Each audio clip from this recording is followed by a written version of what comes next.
yang dia nggak bisa diam duduk di bangku, tapi dia lebih suka ke sana ke sini, yang selalu bergerak, biasanya lebih suka pelajaran olahraga. Assalamualaikum warahmatullahi wabarakatuh. Waalaikumsalam warahmatullahi wabarakatuh. Bertemu lagi di channel SMADP dalam podcast Cakap-Cakap.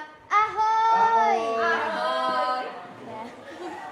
Ya, kali ini tamu kita adalah salah satu guru SMA Dharma Patra Pangkalan Berandan, yaitu Bu Helda. Bagaimana kabarnya, Bu? Alhamdulillah baik. Dengan siapa tadi? Belum perkenalan Oh dirinya. iya. Najm Mirania Dianti Safika, panggilannya Ami. Oh, Ami. Oke. Dari 10 IPA 1. 10 IPA 1. Terima kasih Ami, Ibu sudah diundang di acara podcast SMA Dharma Patra. Ibu sangat senang sekali ya, karena dengan ada kegiatan sendiri mungkin kita bisa berbagi pengalaman, sharing, saling mengenal antara siswa dan gurunya. Nah, yang pertama perkenalkan dulu ya, mungkin nama saya Ibu Helda Ramadhani. Saya adalah guru bahasa Indonesia yang saat ini ditugaskan di SMA Dharma Patra dan mengajar di kelas 11 dan kelas 12. Nanti kelas 11 sama 12. Nah, insya Allah kita akan ketemu. Iya. Dan sejak tahun berapa tuh Bu ngajar di SMA Dharma Patra? Kalau untuk mengajar sendiri di awal masuk Ibu tahun 2012. Kemudian masuk awalnya tuh Ibu sebagai TU, tata usaha, dan kemudian mengupgrade diri di tahun 2013 dan sampai saat sekarang Ibu menjadi guru Bahasa Indonesia. Iya. Kenapa harus bahasa Indonesia nih Bu? Ibu suka bahasa Indonesia apa gimana? Oke, bahasa Indonesia kita tahu nih, kita menggunakan sehari-hari bahasa Indonesia. Kemudian bahasa Indonesia itu mungkin sebagian orang itu adalah pembelajaran atau belajar yang mungkin tidak begitu ditakutkan atau sepele ya mungkin ya. Padahal dalam pelajaran bahasa Indonesia itu banyak sekali yang kita pelajari, dan saat ini pelajaran bahasa Indonesia merupakan salah satu menjadi sasaran di bidang pendidikan. Karena kita tahu sekarang yang kita ujiankan atau dalam sekarang ujian namanya dulu kan UNBK, sekarang kan ANBK nih. Nanti Ami akan mengalami juga di kelas 11 untuk di jenjang SMA. Itu adalah literasi dan numerasi. Nah, jadi disitulah letak peran juga pelajaran bahasa Indonesia dalam literasinya. Nah, Ibu ini kan seorang guru nih. Itu emang udah cita-cita Ibu atau kayak mana nih? Nah, ini mungkin pertanyaan yang sering dipertanyakan atau mungkin salah satu anak-anak sekarang juga ya, termasuk Ibu juga dulu cita-citanya jadi apa gitu. Nah, kalau Ibu sendiri tanya Ami, cita-cita Ami sebagai ini apa? Psikolog. Nah, psikolog seperti itu juga. Mungkin anak-anak yang lain, bukan hanya di SMADP, mungkin anak-anak seluruh Indonesia kalau ditanya juga mungkin hanya sebagian atau berapa persen saja yang cita-citanya menjadi seorang guru. Nah, kalau awal dulu sih Ibu pengennya ini menjadi seorang akuntan, dan itu mungkin cita-cita Ibu dari setelah tahu gimana sih kepengennya jadi apa. Yang bayangan Ibu tuh kerja kantoran, pakai bajunya itu seragam, terus ruang kerjanya itu ber-AC, pokoknya keren gitu. Seperti itu sih Ami. Tapi dengan beriringnya waktu, terus kemudian dengan perjalanan Ibu yang mungkin Allah juga menetapkan, akhirnya Ibu menjadi seorang guru, dan Ibu sangat mencintai profesi Ibu sebagai guru. Kalau ditanya apa sih kegiatan Ibu sehari-hari, nah pikiran Ibu tercurah adalah untuk pendidikan, khususnya di SMADP, tapi umumnya pendidikan di Indonesia. Nah, ini saya tahu dari Pak Per nih Bu. Iya. Ibu katanya ketua komunitas guru belajar nasional Langkat. Komunitas guru belajar Nusantara untuk Kabupaten Langkat, benar? Ya. Nah. Itu berhubungan sama sama Merdeka Belajar. Iya. Ibu bisa jelasin nggak Bu, Merdeka Belajar itu kayak mana sebenarnya? Oh, bagaimana ya gitu Iya. ya. Nah, ini salah satu literasi juga nih bahasa Indonesia Ami, kayak mana kan? Bukannya yang bagaimana sih sebenarnya Merdeka Belajar.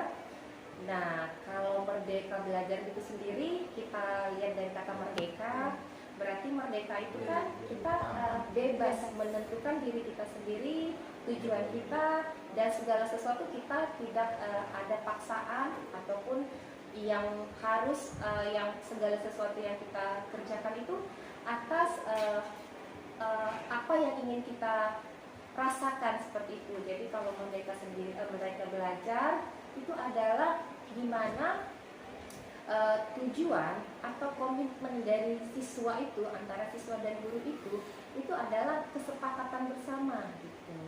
Jadi merdeka itu Ibu mendefinisikan merdeka dulu ya. Jadi kita tidak terjajah gitu. Jadi kalau misalnya merdeka belajar, berarti di kelas itu harus ada kesepakatan antara siswa dan gurunya apa komitmen dan tujuan yang ingin dicapai atas pembelajaran yang akan mereka laksanakan seperti itu Ami. Jadi kalau untuk merdeka belajar, kalau kita lihat sekarang merdeka itu kalau dalam pembelajaran itu sendiri, merdeka itu misalnya M-nya mulai dari diri sendiri gitu, elaborasi, dan R-nya refleksi. Nah, jadi kalau merdeka belajar dan guru yang merdeka itu satu punya komitmen, kemudian dia refleksi. Nah, jadi kalau kita udah punya komitmen, tujuan bersama, dan kita melaksanakannya secara mandiri, apa yang harus kita capai itu secara mandiri, mencari cara gitu. Jadi bagaimana cara satu dengan yang lain itu harus punya cara tersendiri gitu loh. Jadi kalau merdeka belajar itu komitmen, mandiri, dan berefleksi. Komitmen, mandiri, dan refleksi. Jadi kalau komitmen tuh kita punya tujuan bersama. Terus yang kedua mandiri. Mandiri itu bagaimana cara kita mencapai tujuan kita. Dan yang terakhir kita refleksi atau misalnya evaluasi apa yang sudah kita laksanakan, apakah sudah tercapai, apa yang perlu diperbaiki gitu, dan apa yang sudah baik seperti itu. Berarti merdeka belajar itu bukan bebas gak usah belajar lagi. Nah mungkin itu kemarin mensalahartikan, hore merdeka belajar nggak belajar, bukan. Tapi merdeka belajar itu adalah itu tadi komitmen bersama, adanya kesepakatan kelas antara guru dan siswa, kemudian mandiri mencari cara antara satu siswa dan yang lain itu mungkin beda karena namanya merdeka belajar berdiferensiasi. Contoh, Ami mungkin mata pelajaran apa yang paling disukai dan tidak disukai, atau maksudnya yang lebih cepet gitu, atau yang disenengin atau tidak disenengin. Antara Ami dan teman yang lain itu kan berbeda. Jadi kan tidak bisa juga dipaksakan dia harus pintar fisika, pintar matematika, kan itu seragam. Beda-beda. Jadi kalau misalnya dalam satu kelas itu ada beberapa siswa, mungkin itu nanti akan kita petakan atau kita kelompokkan. Ada yang namanya anaknya estetik, ada nama anaknya visual, terus ada juga namanya anaknya visual, audio visual, kinestetik. Jadi ada tiga, mungkin dia suka melihat video atau yang nyata, ada yang dia dari pendengaran, mungkin dari kalau belajar tuh dia mendengarkan nasihat guru tuh dia suka duduk di depan, dia lebih sering mendengar tuh lebih cepat nangkap. Berarti itu audio visual. Kalau yang kinestetik, kalau yang kinestetik anaknya selalu berputar, berjalan, bergerak. Mungkin lebih banyak kalau siswa kita di kelas tuh anak kinestetik, yang dia nggak bisa diam duduk di bangku, tapi dia lebih suka kesana kesini, kesana sini, yang selalu bergerak. Biasanya lebih suka pelajaran olahraga, pelajaran yang kegiatannya mungkin butuh gerak. Itu anak kinestetik. Iya. Nah, pas ketika MPLS nih Bu, itu kan ada perkenalan guru-guru tuh. Jadi pas itu saya dengar katanya Ibu itu guru penggerak. Itu maksudnya guru penggerak merupakan program dari Kemendikbud di situ masing-masing guru itu punya akun namanya SIM PKB, dan semuanya Pak Fahri, Pak Peradit, Pak Riki, Pak Budri, dan guru-guru yang lain kita punya akun sendiri. Nah itu namanya SIM PKB yang memang dari Kemendikbud. Nah di situ untuk ikut menjadi guru penggerak itu akan melalui beberapa tahapan. Nah jadi tahapan pertama itu kita mendaftar, kemudian kita ada namanya seleksi sih, itu memang seluruh Indonesia, dan seleksi dari awal tahap pertama yaitu esai. Esai itu kita menjawab beberapa pertanyaan, bahkan misalnya satu soal beranak. Nah jadi dia berakar-akar seperti itu. Kemudian tahap berikutnya kita ada namanya bakat skolastik, itu ujian juga seperti psikotes lah, psikotes. Kemudian ada simulasi mengajar yang langsung dan itu dari orang-orang Kemendikbud, dan kemudian ada juga seleksi terakhir yaitu seleksi wawancara. Nah itu jadi beberapa tahapan, ada 3 tahap dan dilalui mungkin. Nah setelah beberapa tahap kita dilulus, diumumkan juga di SIM PKB. Nah, alhamdulillah untuk guru penggerak kemarin kita angkatan pertama di Kabupaten Langkat, dan itu diikuti oleh guru TK, SD, SMP, dan SMA semua. Jadi nah untuk Langkat itu lulus 49 untuk Kabupaten Langkat, alhamdulillah. Dan untuk jenjang SMA kami ada 7 orang, yaitu dari SMA Dharma Patra ibu sendiri gitu, yang lainnya ada SMA Negeri Pangkalan Susu, SMA Brandan Barat, terus ada SMA Binjai, dan SMA Gebang. Berarti dari SMA Dharma Patra ibu Iya, alhamdulillah. yang paling enaknya jadi guru penggerak itu apa, Bu? Nah enaknya jadi guru penggerak itu yang pasti kita dapat ilmu, dapat teman, banyak pengalaman, kemudian yang pasti kompetensi sebagai guru itu sangat-sangat mempengaruhi dalam hidup ibu. Karena apa?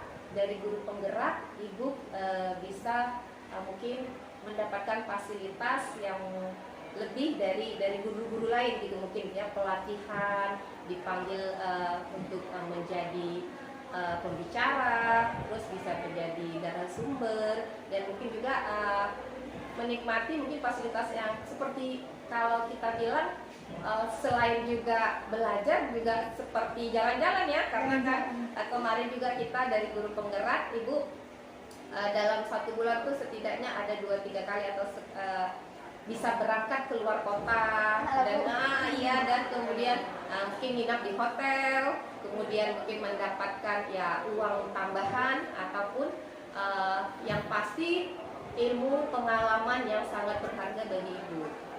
Nah, pernah nggak Bu ibu ngerasa jenuh? Apalagi ngajar di satu kelas kan beda-beda tuh karakter siswa-siswanya. Gitu. Kalau dibilang jenuh sih pasti jenuh, ada jenuhnya, kalau ada saatnya kita jenuh, tapi alhamdulillah kalau kita itu tadi apa sih komitmen kita awal itu untuk ngajar gitu. Jadi misalnya ibu masuk di kelas IPA 1, IPA 2, IPA 3, IPA 4 gitu kan beda-beda karakter. Ya. Nah alhamdulillah kan ibu sudah menjadi istilahnya guru penggerak yang gurunya Merdeka Belajar. Nah itu ibu mencari cara gitu loh, bagaimana sih cara menyikapi masuk kelas 1, 2, dan 3 serta yang 4 itu akan berbeda antara satu kelas dengan kelas yang lain. Jadi kalau misalnya di titik jenuh, ibu cooling down dulu, mungkin bernapas, ada namanya teknik stop ya, stop. Itu menyadari apa sih itu tadi, refleksi apa sih sebenarnya kekurangan dari ibu, karena guru yang merdeka itu atau guru yang penggerak itu dia harus berefleksi diri. Karena apa? Refleksi itu membuat kita menyadari keadaan diri kita. Karena kalau kita sudah misalnya tidak menyukai sesuatu, kita tidak refleksi atau mencari jalannya, kita bakalan nggak dapat gitu, nggak dapat menyelesaikan masalah, nggak selesai. Jadi kalau kita refleksi, oh saya masuk di kelas ini kemarin kenapa ya mereka misalnya nggak semangat, misalnya mereka kok bosan. Nah makanya itu ibu harus mencari cara bagaimana sih pembelajaran yang ibu berikan itu menarik bagi mereka, dan bisa mengajak mereka tuh untuk turut serta berperan dalam pembelajaran dalam hari itu gitu loh. Makanya setiap guru tuh harus mencari cara atau mandiri dalam mencari cara supaya siswa-siswa yang tersebut semangat dan mau ikut dengan cara bukan paksaan, akan tetapi dengan cara kesepakatan. Iya. Nah, boleh dong Bu motivasi untuk guru-guru dan siswa-siswi SMA Dharma Patra Pangkalan Brandan. Oke, motivasi ya. Kalau Iya. motivasi, saya ibu bukan mengajarkan, tapi ibu sekedar sharing ya. Karena tadi udah juga untuk sharing. Nah, kalau untuk siswa dulu. Iya. Kalau siswa, motivasinya buat siswa-siswa SMA Dharma Patra, pesan ibu. Nah, kalau jadi siswa itu kita jangan terlalu membawakan keinginan kita, ya keinginan kita. Karena apa? Karena kadang guru itu sendiri pun juga tidak tahu keadaan kita. Karena kan rata-rata memang siswa ini kadang punya masalah masing-masing gitu ya. Nah, jadi dia pun mungkin dari rumah itu juga sudah membawa masalah, sehingga dia mengikuti di kelas pun tidak fokus lagi, jadi dia dengan masalahnya sendiri. Nah, ibu harap harus pinter-pinter memanage waktu gitu loh. Kalau menurut ibu, siswa sekarang itu pun rata-rata kebanyakan ngantuk di kelas, kemudian nggak semangat, terus pokoknya kalau udah nggak suka guru itu dia langsung nggak seneng gitu kan, malas dia ngeliatnya. Nah, ibu harap coba tujuan kalian itu ke sekolah itu apa? Satu. Kedua, coba niatnya ke sekolah itu mau apa? Dan yang ketiga, coba minta atau hargai orang tua kalian gitu loh. Kalau misalnya kalian udah menghargai orang tua, memandang orang tua kalian, insya Allah apa yang kalian perbuat itu akan bisa minta restu. Yang pasti kepada orang tua itu harus minta doa. Karena kalau udah ada orang tua itu, insya Allah nanti pasti anak-anaknya itu bagaimanapun berhasil gitu loh. Nah, kalau untuk guru-guru, yang paling banyak sih sebenarnya pengen memotivasi guru, karena guru itu merupakan orang atau sosok yang paling berperan di sekolah, dan guru itu harus membuka dirinya, mengupgrade dirinya, menyadari apa sih tugas guru sebenarnya, dan harus menyisihkan egonya. Karena apa? Karena kalau gurunya sudah bisa memahami siswa, sudah mengerti siswa, keadaan siswa, jadi guru dan siswa itu adalah rekan gitu loh. Harus saling kolaborasi, harus saling harus saling mengenal satu sama lain. Karena guru itu orang tua di sekolah yang bisa memberikan mungkin bukan hanya ilmu, karena guru itu bukan sekedar memberikan pembelajaran, memberikan ilmu, tapi guru itu adalah digugu dan ditiru.